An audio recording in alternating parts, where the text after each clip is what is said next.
So hello there and welcome to a brand new episode of the DNF1 F1 Podcast.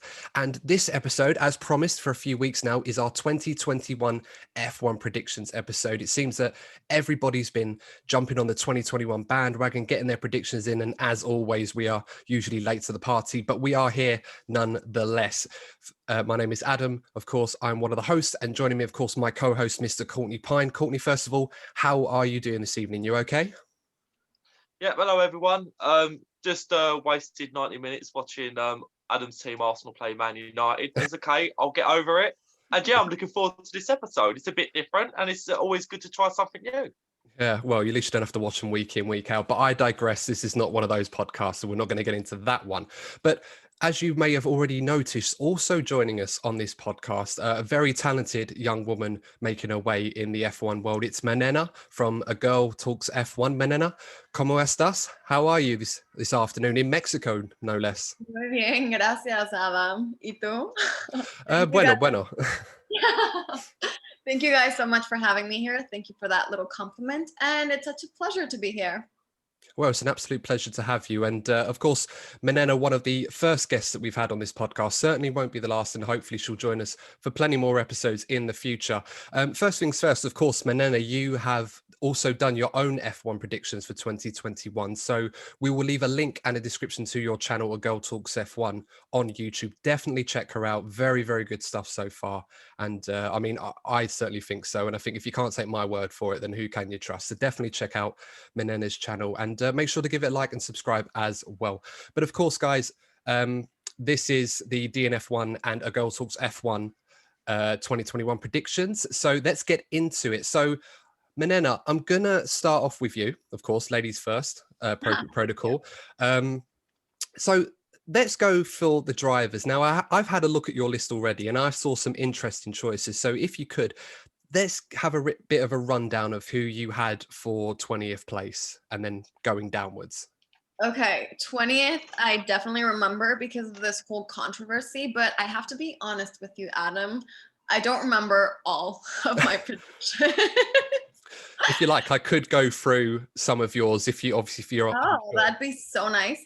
Okay, my 20th was because I did a little research on all of them before giving out my predictions, and I chose Nikita Mazepin because he's new and he hasn't really been very outstanding in the Formula 2.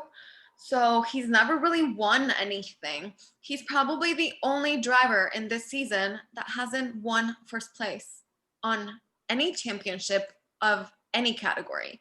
So I gave him number 20. No, I think that's a pretty fair response. And yeah, I absolutely agree with you. I think Nikita Mazepin, despite the public controversy surrounding Nikita Mazepin at the moment, something that's not going to go away anytime soon, of course, for the right reasons why it shouldn't. But we're not going to talk about that too much for this episode. But I do agree that Nikita... I know, that could be a total different episode. It could be an episode all about Nikita Mazepin. Absolutely. And I'm sure the comments would be absolutely raging, but I don't think I'd want to be chasing that kind of clout if I like for right now. But we're definitely something to talk about. Hopefully this season he keeps his nose clean and just gets on with driving. But yeah, definitely shouldn't forget about that. Nonetheless, of course, Mazepin in F2. There were some good moments from Mazepin in F2, but there were equally some very bad moments. I think what we saw in Bahrain towards the end of the season, especially that incident with Yuki Tsunoda, we're almost putting him in the wall, just showcased some of the more sporadic and dangerous moments to his driving. I think next season, I think he will have his moments. He will be quick, but he's in a Haas, and I would say compared to Mick Schumacher, I don't think over the course of the season, Nikita's going to have much to offer compared to Mick. So yeah, I agree. Absolutely. Plumb last. Courtney, how about you on 20th? Yeah, I'll put Mazepin there as well. You both made some good points. He hasn't really achieved too much in junior categories. And the fact that he's sort of more well known for his wrongdoings rather than what he does on the track says it all really, because a lot of sportsmen, there's been a lot of stories about different sportsmen in the past about things they do off of their professional field, shall we say, but sometimes it can get masked by what they do well in their sport. And the fact that Mazepin's career has been overshadowed by what he has done off track says a lot to me, really. Yeah, absolutely. Yeah, so how about 19th, Manena? Do you remember that one? I think I chose Nicolas Latifi. You did, yeah, absolutely. And so I've got it all written down. Obviously, not to spoil it, guys. Definitely check out This Manena's is like video. a quiz. It is a bit, yeah. It does. I feel the pressure. I'm starting to sweat a little bit here. If you want, I can go through your list, each one, and we'll just go through that if it's easier for you. If I struggle, I'll let you know. So, But yeah, Nicholas Latifi. Any reason why you put him in 19th? I mean, to be honest, I don't want to sound mean because he seems like such a nice person. The reason why I put him in 19th was because Nikita Mazepin is new, or else I would have put him in 20th, to be honest. So just because he has a little bit more experience, but same as Nikita, he has never won anything. So, yeah, 19th. Yeah. How about you, Courtney? I put Mick Schumacher in 19th. I have a lot of faith that Mick's going to do well, but when it comes to the Constructors' Championship, I'm expecting Haas to be down the bottom because I expect some improvement from Williams. So I just think that the Haas team in general are going to struggle. So that's why I put Schumacher and Mazepin 19th and 20th. For the benefit of those of you listening to this podcast on Spotify or Apple Podcasts, Manena's reaction was absolutely brilliant there. It's almost as if Courtney had shown us something absolutely disgusting. It's like, I cannot believe you've picked Schumacher. And well, it's about to get worse, Manena, because I went for Schumacher in 19th as well. Simply put, I think Haas are going to be dreadful this season, and I think Mick in particular. I think Mick's going to have a quiet season. I don't think it's going to be as eventful as people are hoping for. I think once it settles down that there's a Schumacher on the grid again, Mick's just going to have a quiet season, better than his teammate, but I don't think the car is going to be capable of much more than that. So, but I mean, let's go to your list. You went for Schumacher next, Manena, in 18th. So clearly you have more faith in him than we do. The top last four, I remember them perfectly. And well, the top last five actually. But I chose Schumacher because he's proven he has what it takes to be a champion. I mean, he's already won twice in the Formula 3, and he just came joining the Formula 1 after winning the Formula 2 championship. So he definitely has world champion potential in his blood. I think, unfortunately, Haas's car is not improving. So that's why I think he is going to do better than Latifi, but not better than Russell per se. No, that's a fair point. I mean, I kind of go the logic that, you know, you look at Schumacher, what he's achieved. Of course, F3 champion, F2 champion last season. He seems to be getting better and better. It usually struggles in his first year to find his feet. And I think in the car like Haas, it's a good platform to kind of experiment in your first season and then improve next year. Russell had a difficult first season for Williams, and despite his immense talent, as he's shown on many occasions, the car wasn't good enough. So sometimes it doesn't matter how good you are. If you don't have the car underneath you, it's not going to matter. For time wise, I think we're going to go for a few more special names in this list. So on your list, Manena, if you don't mind, you put down Giovinazzi 17th. I would say that's about right. I think I had him in 18th. I think Courtney, you probably ran the same lines. Yeah, I did actually. Yeah. Yeah, our lists are very similar. We didn't compare notes. We just happened to come across very similar lists, Manila. That's how like-minded Courtney and I are with this. That's why it works. Latifi was next on my list. Courtney, you were the same on that one for 17. Yeah. Are you sure you haven't been copying my notes, Adam? Well, maybe, but you only sent me your constructors, so this is completely coincidental. I'm going to looking through some interesting names. You've put 16th for George Russell, Manena. I'd say that's about right. I don't think I was any different on that. As you know, I put Russell much higher than that. So sorry about that. Did you? Yeah, I put him 15th. I put him ahead of Raikkonen. Yeah, that's where I'll put him. That's where I'll put him as well. I'll put him ahead of Raikkonen as well. Adam, this is scary. Clearly, Manena, you obviously don't have much faith in Williams this season. Well, I mean, I have a bit more faith than last year because they've got this whole bigger partnership with Mercedes. Car is, well, much better than the Williams car. So that's the only reason why I did it. No, it's fair enough. Yeah.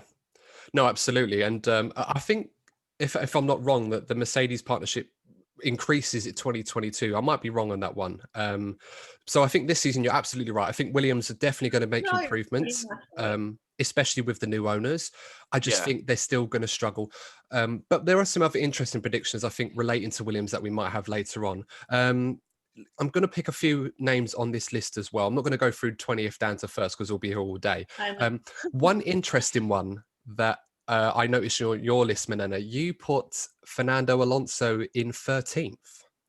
Okay, so I got so many comments on this one because for me, Fernando Alonso is coming back this season merely as an engineer. His purpose is not to win the world championship or to reach a high, position.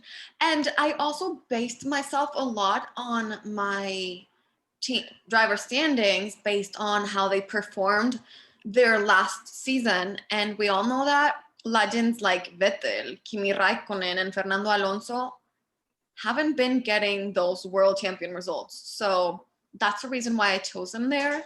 Also, like to give more opportunity to the new drivers, to the young drivers that are proving that they have what it takes to be in the Formula One. No, I absolutely agree with that. Courtney, what do you think about that? Do you think Fernando Alonso is probably right to be outside the top 10 this season? Well, yeah, I'll put him there as well. Partly because I expect Alpine to take a step back, so I expect some other teams to take a step forward. But it doesn't matter how good you are, how much you've achieved in the past. If you step out of Formula One for a couple of seasons, it's going to take you a while at least to catch up. So I just think, considering how competitive it is in that midfield, I can see Alonso struggling to pick up enough points, even if he improves towards the end of the season. I see him struggling to pick up enough points to really make a real impact on the championship this season. I think so too. And I don't think Ocon is going to have the best of seasons either. I think we've all put Ocon a bit further down the list as well, outside top 10. Is there a fear for Ocon this season that there's an expectation he has to improve, because we only saw the best of Ocon towards the end of last season, and even then it didn't seem like he was anywhere near to what he showed before. Perhaps Manena, I'll ask you first. Do you feel that perhaps the looming concern over potentially Pierre Gasly going to Alpine in 2022 may affect the performances of Ocon next season? Oh my gosh. To be honest, I feel he's a driver that has such a nice, calm personality to him, but I really want him to succeed because of, his childhood and how like all his path to join the Formula One. I think he's the one that has struggled the most. But I mean, he's been on and off, and he's never really proved to be that outstanding. So yeah, I think this might be the last, or from the last seasons, that we see Esteban Ocon in the Formula One if he doesn't step it up.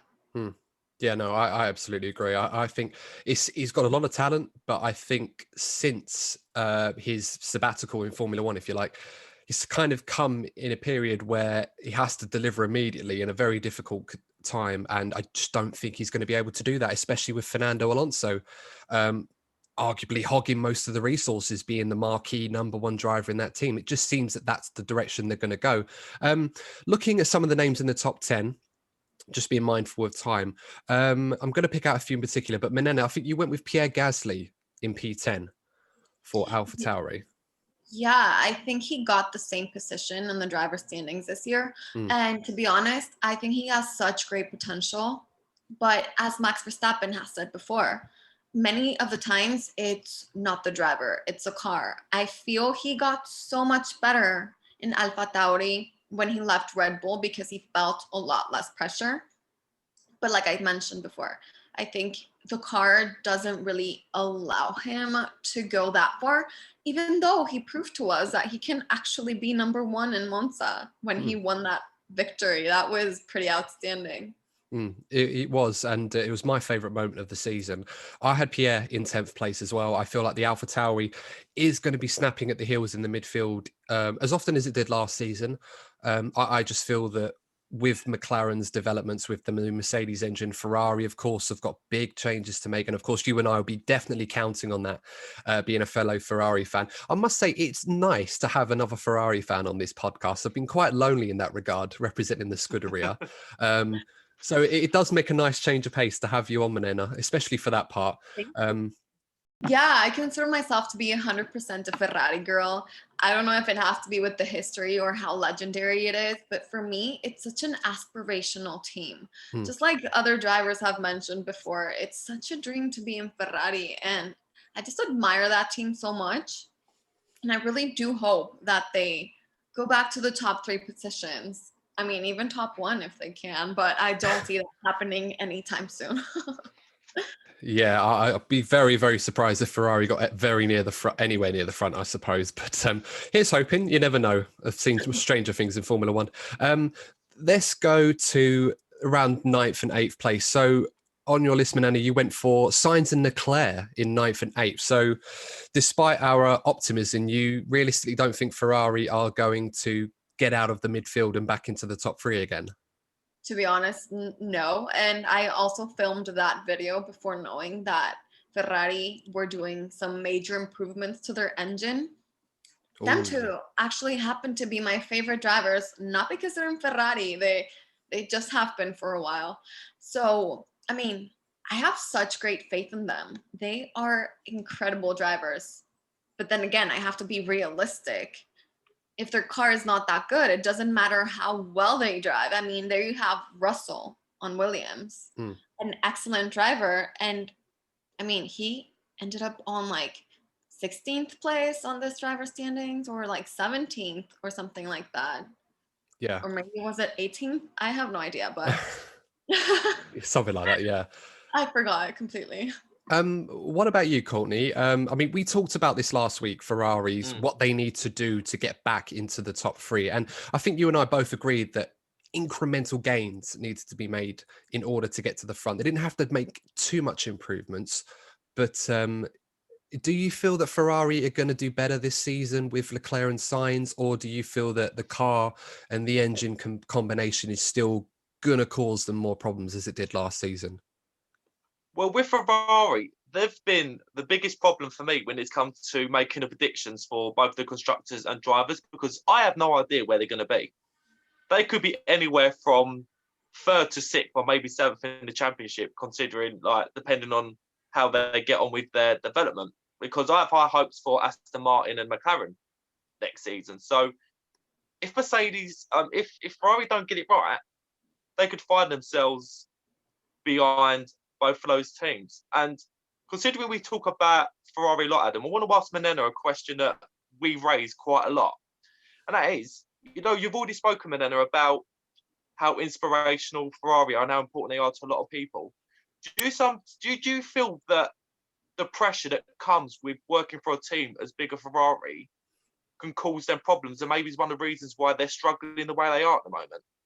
Oh my gosh, definitely. Like, I feel that no matter what area you work in life, pressure is always going to, if you don't know how to deal with it, it's always going to make your performance lower.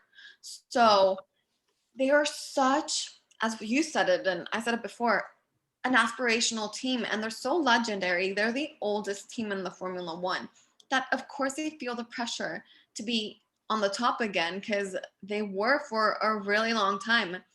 They've been the team that has won the most races and the most championships in life. So obviously they want to get back to that place. So yes, I do feel that the pressure can definitely affect the performance. Absolutely. Yeah, and very well said as well. I absolutely agree with that. You know, it is a unique pressure for Ferrari, probably more than any other team in any other sport. And it definitely shows in their desire to win. Perhaps too much desire to win has probably been to their detriment. I had Ferrari a little bit higher. I had Leclerc 5th and Sainz in 7th. I just feel that Ferrari are going to get on top of some of the things on their car, but I still feel that there are going to be other aspects from other teams that are going to show their performance to be a bit higher. Moving on to the next part of the list, we're going to go up to the top end now. You had McLaren, Norris and Ricciardo in 6th and 7th respectively. Manena. Obviously, you feel that McLaren are going to be very strong, but not the top team in the midfield. So I think it's going to happen the same thing that this season happened. Sainz and Norris had an okay position in the driver's standings, but they finished third on the constructor standings. I think something similar is going to happen this year. Norris has proved to us that he is a really good driver when he really pushes.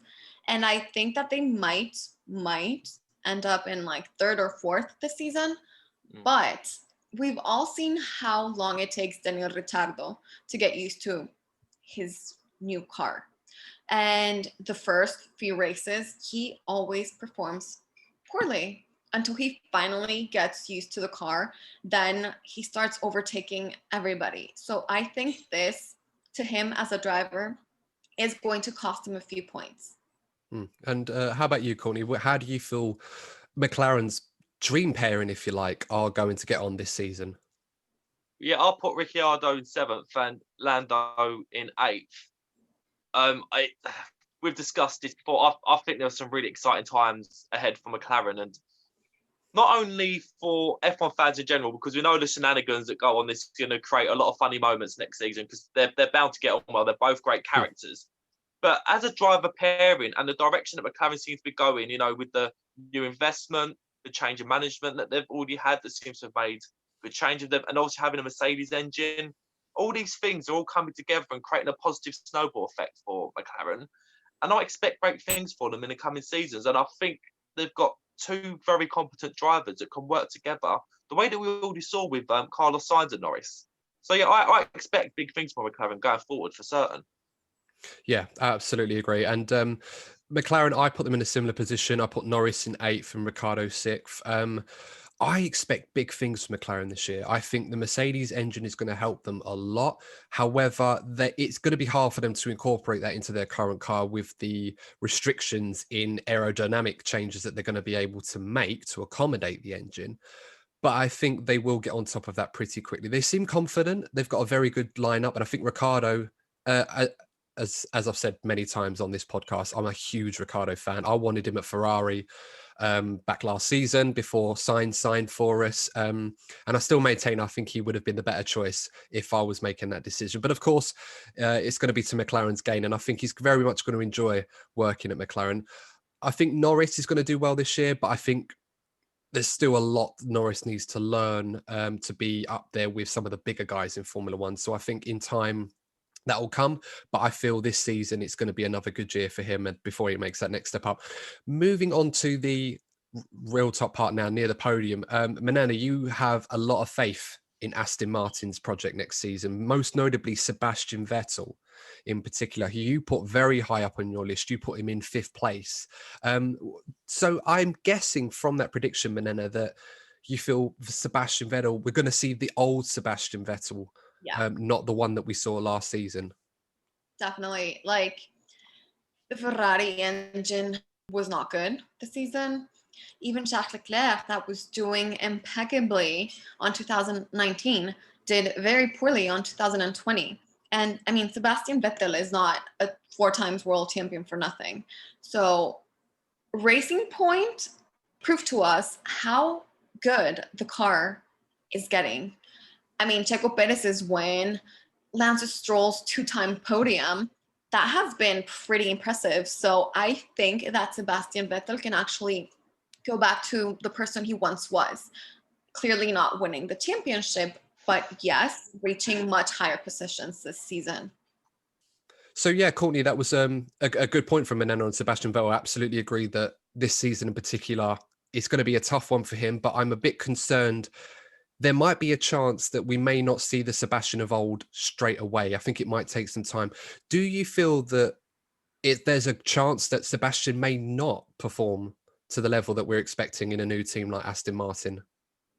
I have hopes that we could see the Sebastian Vettel of old, because I look at some of the drivers recently that have left teams where they've struggled. You have a look at particularly Pierre Gasly. He left a team, Red Bull, who clearly favoured Verstappen. They set up the car to suit Verstappen. And you saw his confidence completely plummet. And the moment he left and went to a new environment, we saw him come back to the driver that he is today. And it was obvious from Sebastian Vettel's time at Ferrari. The turning point for me was Monza in 2019, where Leclerc won. And it was from that point onwards, it was obvious that he was now the main man at Ferrari. The fans adored Leclerc, not so much Sebastian Vettel anymore. And from that point onwards, it went downhill for him. So he needed a move. And I think this is a good move for him. They're a very ambitious team. They've got high hopes for the future. They're putting things to getting their facilities all together to go for a title push in the coming seasons. And I think it's a perfect fit. They needed somebody with championship winning experience. It might take him a little bit of time to settle in, but I think overall, I think this is going to be a great move for Seb. Absolutely. And I really hope so. Seb's one of my favourite drivers. I thought he was a fantastic servant for Ferrari, will rightly go down as one of the best drivers Ferrari's ever have, despite not winning a Drivers' World Championship. Cruelly, perhaps in an alternate reality, he might have been able to capitalise in 2018. We'll never know. But so, Seb making headlines in the right way. I'm not going to talk about his hairline. I think a lot of people have made... I was surprised to see it, but I'm going to put that down to the stresses of being a Ferrari driver. And let's be honest. No, I know it's just plain rude. I mean, they should be focusing on him as a driver. Who cares how his appearance looks, to be honest? Absolutely. I mean, if I got so many DMs like, are you not going to comment on Vettel's hair? And I'm like, no. Seriously, no. Well, let's put it this way, Manena. We're not too much younger than Seb, and I'll be honest with you. If I look as good as he does with that hairline, by the time I'm his age, I'll consider myself lucky. Yeah. And I'm uber conscious about my hair. I'm quite a fidgety person, as you've seen already. So, I'm not going to comment on that at all. So, Seb do Seb, and I hope he does well this year. I think that's the most we need to say on it. So let's get to the top guys now. Red Bull and Mercedes. Now, we are pretty much in agreement on our list on this one, so this would be fairly easy to go through. But Manena, I'm going to come to you first. Now, the driver that made a lot of the headlines for all the right reasons last season, despite the adversity that he faced over whether or not he was going to be in Formula One last season, was Sergio Perez. And thankfully, Sergio Perez managed to secure the drive at Red Bull. I'm very much looking forward to seeing how he's going to do. From a more local perspective, how excited are you and perhaps other Mexican F1 fans are now that Sergio Perez is now in a race-winning car, arguably for the first time in his career, if we exclude the 2013 McLaren, which by comparison wasn't very good. How excited are you to see Perez at Red Bull? I'm ecstatic, to be honest. Even people that never watched the Formula One are now commenting about Sergio Perez's, new position on a Red Bull team, on a top tier team. There has even been people that have bet that he might win world champion. I think that's a little bit too far maybe, but I mean, there's always a possibility. He proved to us what he's capable of doing with not the best car on the grid, yet he managed to get a victory and almost 2 podiums besides that this season. But I was really struggling between putting him on 3rd or 4th because, the only reason why I put Bottas on 3rd is because he has a Mercedes car. But I might want to retract my decision and put Perez on 3rd because he's really good. And Mexicans are just going wild. Like I mentioned, so many people that were not into the Formula One are now deciding to get into it because they're excited that a Mexican has big opportunities of winning so much this season. As he said, we're going to be hearing the national anthem, the Mexican national anthem, a lot next season, hopefully. That's what he said. And I agree with him. Well, how about I tease you with this idea then? Because I was thinking about the possibility of this happening and assuming that there aren't any major issues to the calendar this year owing to COVID, and let's hope that that's not the case. What are the chances, in your mind, do you feel that Perez in a Red Bull could win at Mexico in front of his home fans? Because Mexico is a track where Red Bull are very, very strong. Yeah. Because of the high altitude, it mitigates the engine performance that Mercedes have enjoyed all throughout the turbo hybrid era. How great would that be if you could describe for Perez to win in his home country in front of the Mexican fans who love their racing, it must be said. Well, I mean, Mexicans drink so much Red Bull, despite Checo being on the team or not. But it would be major because he's clearly never won in his home country. And I remember myself crying so much and screaming all over my house when he got that victory in Sakir. So imagine if he did it in Mexico City. I think even men would be crying. Like, it would be crazy. I mean, Mexicans are normally really passionate fans and really passionate audience. And it doesn't matter who wins. They scream for everybody. But now if Checo won, it would be a major revolution in Mexico, I think. It's an incredible podium outside the stadium section in Mexico. I mean, not as good as Monza, in my opinion, but it's definitely one of the top 3 in Formula One. And I can't imagine a better sight for this season than perhaps seeing Sergio Perez. Given, this time last year, we were unsure of whether or not he was going to be in Formula One. So an incredible story. Courtney, a quick word on Perez from you. How do you think he's going to do at Red Bull? Do you think he may prove to be a bit of a thorn in Verstappen's side over dominance in the team? Yeah, it's certainly a possibility. Manena, last season, I'm not just saying this to you because you're Mexican, but towards the end of last season, me and Adam were repeatedly calling for Sergio Perez to replace Albon at Red Bull. So when we say we're excited for this too, it is genuine. When it comes to Red Bull and the driver pairing, it's one of the pairings that I'm most intrigued about next season, because particularly if Red Bull are going for a championship, if Sergio Perez settles in quickly, he isn't a young driver, he isn't impressionable. He's been very competitive wherever he's gone. He won't be happy to be a number 2 driver. I think he could ruffle some feathers if he starts well, I have so many opinions on what you just said. Okay, first of all, I feel that what has been Red Bull's mistake has been that they always put Max Verstappen in favor. That was a case of Daniel Ricciardo. He had been for a decade on Red Bull, and they still chose Max Verstappen over him. So that's what made him want to leave the team. And then we have Pierre Gasly and Alex Albon, which were basically rookies in the Formula One. So not only do they suffer from the pressure of being on the Formula One, but also from the pressure of not having enough team support. Right. This also made them leave the team. What I think about Checo, though, is that him and Max have a very similar way of driving. They're both super aggressive. And Checo is hungry, He is going to make the most of his position on Red Bull. So I do think that just because of how much he wants to be in the Formula One, he might have a very good competition toward Max Verstappen. I just hope that the same thing that happened with him and Esteban Ocon doesn't happen again. They didn't have a good relationship and they would always bump against each other. They were their biggest competition instead of the other drivers. So I think he's got a strong mindset. He's not going to let the pressure of being second driver get to him because he knows he's going to be the second driver. Exactly. But let's just hope that he doesn't get into trouble either.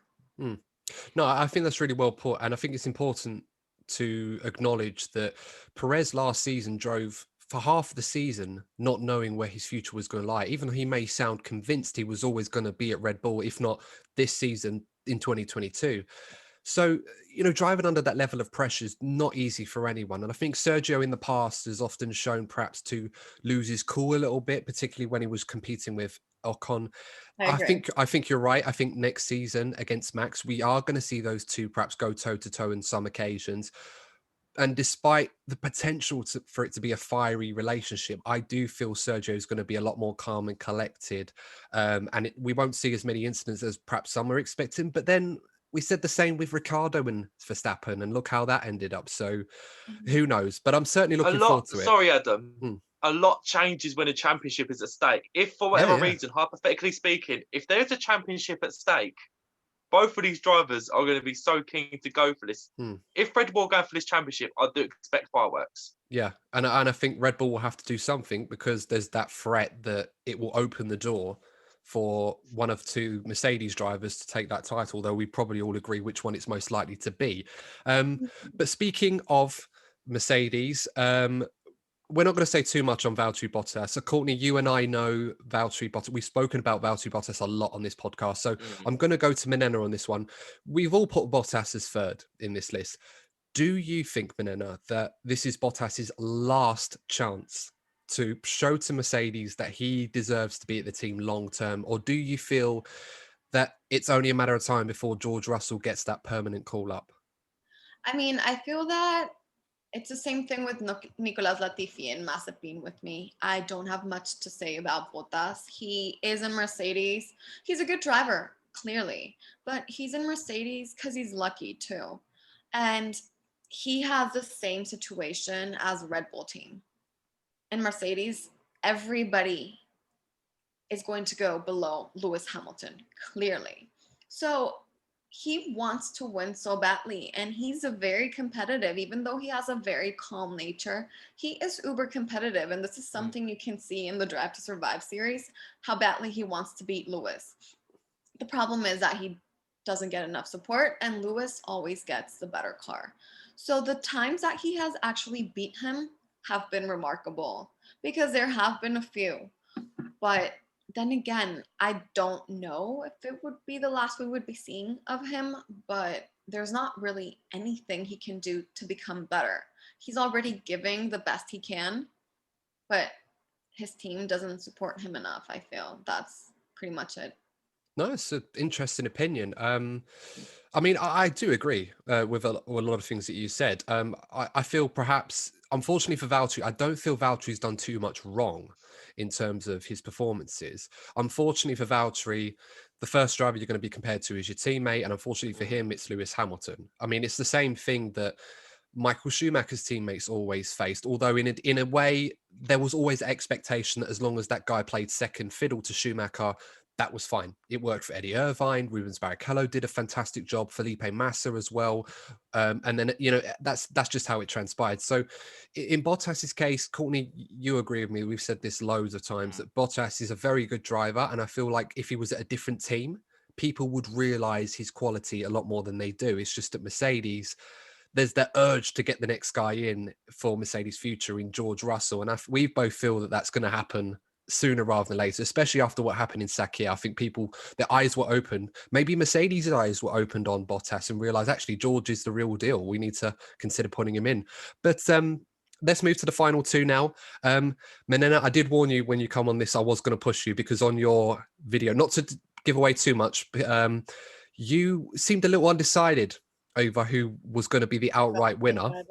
So I'm gonna push you for an answer. If you had to pick one of either Verstappen or Hamilton, which one of the two do you think is more likely to be number one in 2021? I mean, that's what I was talking about earlier. Lewis Hamilton is so predictable. Like, you always know he's gonna win, but I want to see somebody new. And even though, I'm sorry for saying this, I am not the biggest Max fan, I know how good of a driver he is. Probably he is a top one driver of the whole Formula One, because Lewis Hamilton has the best car. But Max has just so much skills and so much drive. I think he is pretty much, like I mentioned, the best driver in the Formula One, and he has so much potential for winning. But if the Mercedes car just got 20 power horses extra than previous year, I don't see anybody other than Lewis Hamilton winning again. But I'm still going to risk it and stick with Max Verstappen. That's fair enough. Courtney, how about you on this one, Max or Lewis? Yeah, I'm gonna stick with Lewis. I think the way Mercedes are going, I just can't see them losing that lead. And I know we saw Red Bull catching up towards the end of the season, but I think that was more of a case of Mercedes already looking forward to this season. I think the only thing, if Red Bull and Mercedes are close, I think the only thing that could possibly come into this is motivation. Max Verstappen is yet to win a world championship. Lewis has won 7. He's broken pretty much every record in the sport. We're seeing these contract negotiations drag on. There's no denying how much commitment Lewis has put into the sport during his time in Formula One.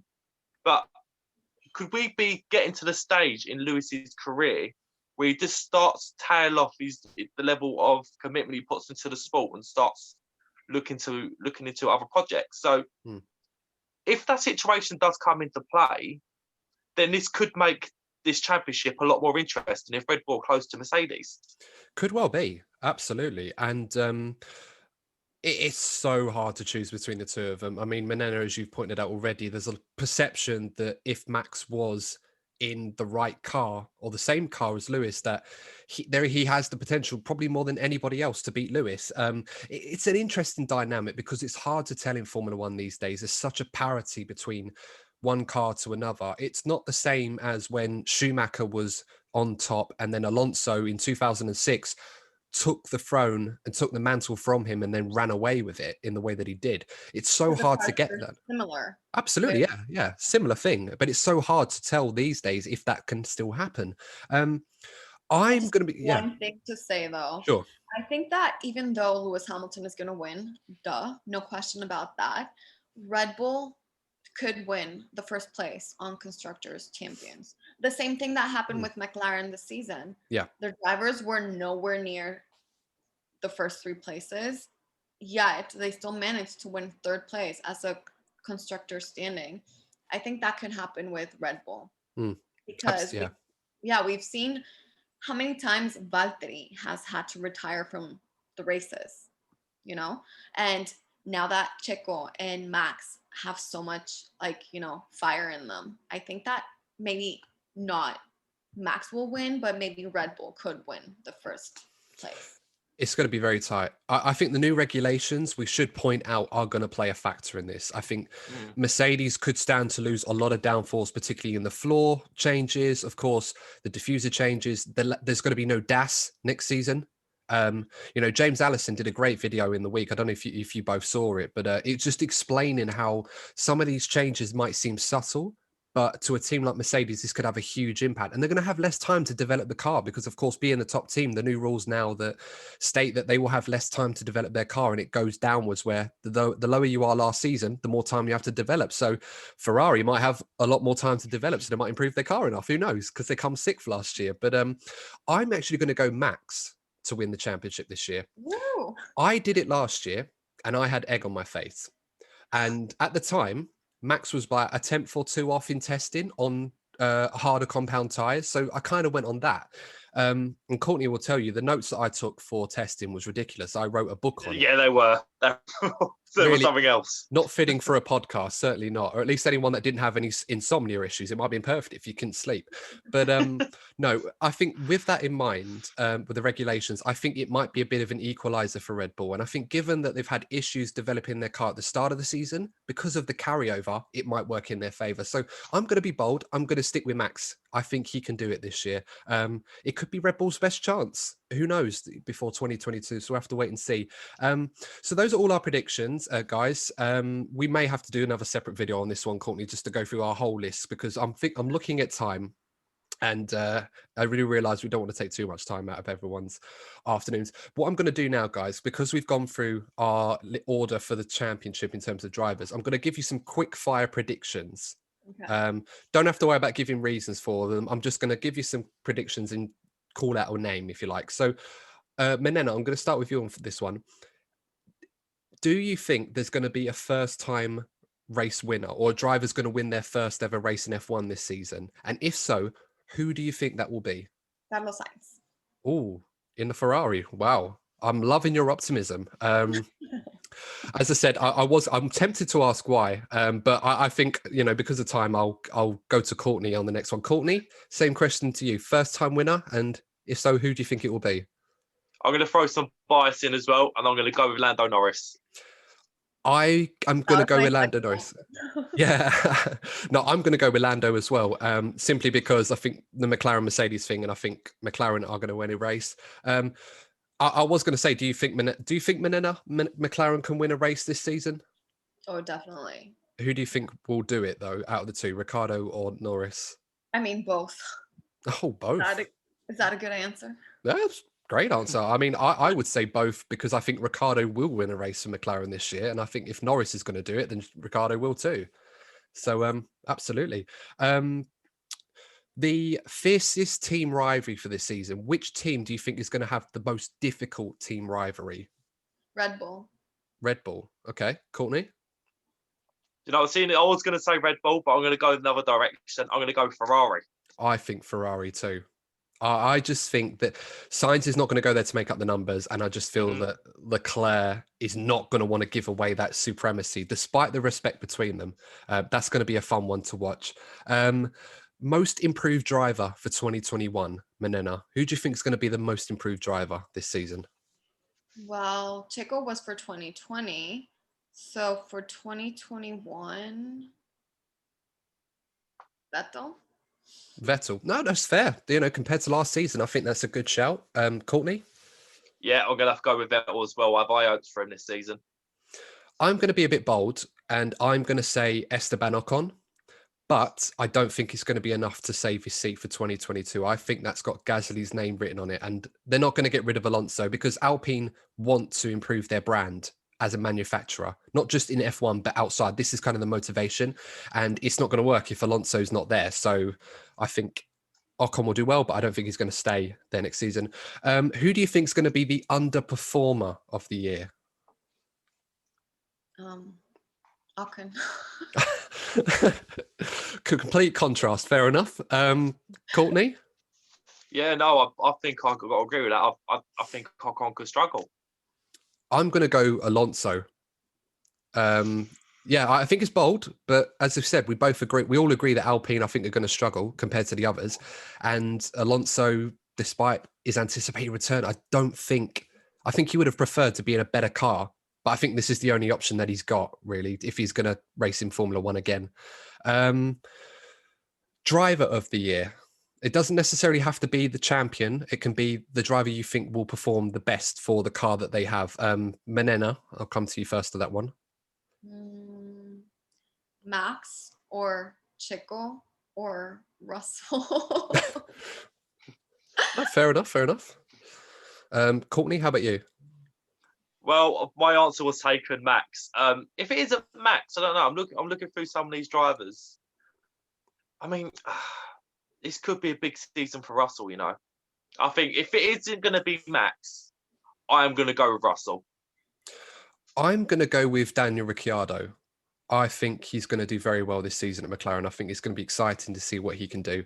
On the subject of Williams, do you think that George Russell will score a point this season in the Williams? Because, of course, he scored a point at Mercedes, and he was very unfortunate not to do so in Williams last season. Manena, do you think George will get a point in Williams this year? No. Fair enough. No, I'm not surprised, to be honest, to hear that. I thought you might think, yeah, maybe, but no, definitely not. Fair enough. Courtney?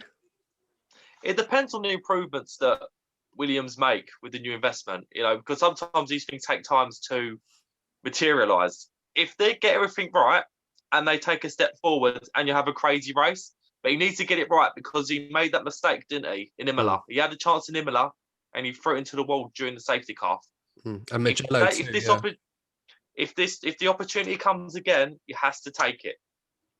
Fair enough. No, I think he can, and I think after his experience last season, I think he will be a better driver. And now that there's no pressure after he got the points in the Mercedes of that unwanted record of most races without any points, I think he may get one next time he gets a big opportunity. But we'll see. It depends on how Williams do. Any other sort of predictions I can think of? There was one I really had that was quite a good one, but I can't remember it. But I'm gonna say, do you think that Aston Martin will win a race this season? Yes. Should I ask who, or do I feel like I'm already know who that's going to be? Vettel. Do you think Stroll could win a race this year? Well, I mean, he did lead during a few laps in Sakir, and he did lead during a lot of races this season, but he always finished in third, so maybe not. Well, he was on pole in Turkey, wasn't he? And he did very well in the early stages of that race, despite the treacherous conditions. And it was only until he had a mix-up in the pit lane where it kind of rattled his race. I mean, Lance has always been a character who a lot of people have had digs at because of his wealth and his dad's wealth and everything else, rather than his ability on merit. When he's out in front or when he's driving well, he's very good. But unfortunately, at the latter end of the season, we saw that fall away. So I think he could, but I agree with you. If Aston Martin are going to do it, it's probably going to be Vettel. Courtney, what do you think? Do you think Stroll can win a race this year? I can't see Aston Martin winning a race based on the assumption that we could see the McLarens winning a race, and particularly Ferrari are up there, because I can't see, if Mercedes and potentially Red Bull dominate the way that we expect them to, I can't see there being that many races where other teams could get a chance. So if we're going on the assumption that McLaren are going to win as well, I think it might be a little bit too much for Aston Martin. Yeah. And I suppose probably, I mean, Ferrari, I think they could, but I just think it might be a bit too much for them. I think Ferrari might do a Ferrari and mess it up somehow. What about you, Manena? Do you feel Ferrari might win a race this year? Yeah, I think both Charles and Carlos can win a race, each one. I do have high hopes for both of them actually, and really high expectations, especially since the new changes they're making on their car. And apparently the testing has been going pretty smoothly. So I do think that both of them can win a race this season. Absolutely. Yeah. Obviously referring to the test at Fiorano, Carlos was pretty happy with that. And it's a lot of good positive signs. So hopefully, he's taking it very, very seriously. So hopefully that goes well.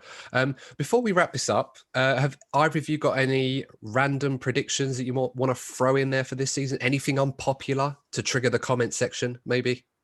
I think I already said that I think Red Bull is going to win constructors this season. So fair enough. Controversial prediction. on this channel, Manena, not being a Lewis Hamilton fan is a controversial opinion. But then saying that, we've had people that aren't Lewis Hamilton fans in the comment section. Part and parcel.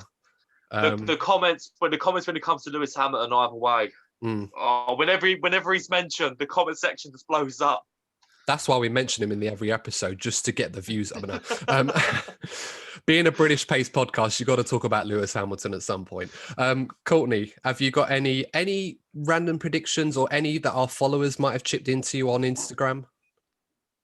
I'm going to stick with the McLaren thing. I know I've mentioned it a couple of times already, but I think they could be the dark horses this season. Could well be. I think they could do something pretty special. I'm looking forward to it. I'd say there's probably a pretty good opportunity to wrap it up. Just like to say thank you very much, Manena. Muchas gracias. I'm not going to butcher the Spanish language. I barely remember. Thank you guys so much for having me. But yeah, it's been lovely. It's been lovely having you on. You've done a great job for us. Thank you. But it's been a pleasure to have you on, of course. And we'll definitely have to have you on in episodes in the future. It's been really fun. Of course, guys, as I mentioned already, definitely check out Manena's channel, and of course I will leave a link and description below to her video where she gives her 21 predictions and plenty other great content as well. So definitely check her out, and of course follow her on Instagram as well, putting great she does a lot more than we do on social media, there must be said. So definitely got to learn a few tips from her on how to maximize our output on that one. But of course, guys, as always, make sure to, if you like the video, give us a like, also subscribe to the channel as well. And as always, stay safe, and we will see you in the next DNF1 F1 podcast. Take care. Wear a mask. Bye.